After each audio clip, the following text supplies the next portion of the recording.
ഷൊർണൂർ CPM-ന്റെ പരമ്പരാഗത മണ്ഡലങ്ങളിൽ ഒന്നാണ്. ഷൊർണൂരിൽ പി മമ്മിക്കുട്ടിക്ക് എത്ര വോട്ട്?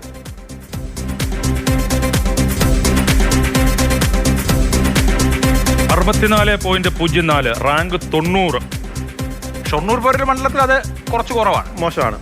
ഒരു ആവറേജ് പോരാ. കാരണം വളരെ CPM-ന്റെ ഏറ്റവും പാലക്കാട് ജില്ലയിലെ ആലത്തൂർ അല്ലെങ്കിൽ തരൂരൊക്കെ പോലെ വളരെ സ്വാധീനമുള്ള, അവർക്ക് വളരെ റൂട്ട് ലെവലിൽ വളരെ സ്വാധീനമുള്ള മണ്ഡലമാണ്. അവിടെ 64.04 എന്ന് പറഞ്ഞാൽ ഭേദപ്പെട്ട സ്കോർ അല്ല. എന്നാലും തീരെ മോശം എന്ന് പറയാൻ കഴിയില്ല. പക്ഷേ ഇത്തവണ PK ശശിയുടെ സ്ഥാനാർത്ഥിത്വമോ അല്ലെങ്കിൽ PK ശശിയുടെ വിമത പ്രവർത്തനമോ ഒക്കെ ഇമ്പാക്ട് ചെയ്യാൻ സാധ്യതയുള്ള സ്ഥലങ്ങളിൽ ഒന്നാണ്.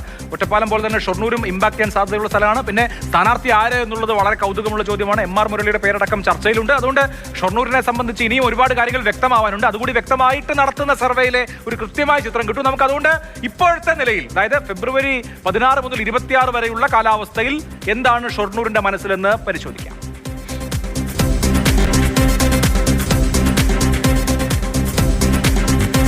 ഷൊർണൂരിൽ ഇടതു മുന്നണിയാണ് മുന്നിൽ എന്നാണ് സർവേ ഫലം പറയുന്നത്. 49.88, 18.77% ലീഡ്. 31.11 ഉള്ളൂ UDF-ന്. BJP-ക്ക് 20% അടുത്തോട്ട് 19.01. BJP വളർന്നു വരുന്ന രണ്ട് പാലക്കാട് ജില്ലയിലെ പല മണ്ഡലങ്ങളിലും BJP-ക്ക് ഈ രീതിയിലുള്ള വർധനവുണ്ട്. BJP-ക്ക് വർധന ഉണ്ടാകുമ്പോൾ നമ്മൾ നോക്കേണ്ടത് രണ്ടാമതെത്തുന്ന ആദ്യ രണ്ട് സ്ഥാനക്കാരും വലിയ അന്തരം ഉണ്ടാകുന്നുണ്ട്. അപ്പോൾ UDF-നോട് വോട്ട് ശോഷണം ഉണ്ടാകുന്നുണ്ട്.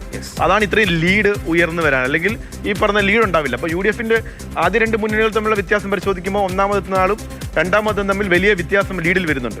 അപ്പോൾ അത് ഈ കോൺഗ്രസിന്റെ വോട്ട് ശോഷണം കൊണ്ട് കൂടിയാണ്. അതെ, അത് BJP-ക്ക് വളർച്ച ഉണ്ടാവുന്നുണ്ട് ഷൊർണൂർ. തീർച്ചയായിട്ടും.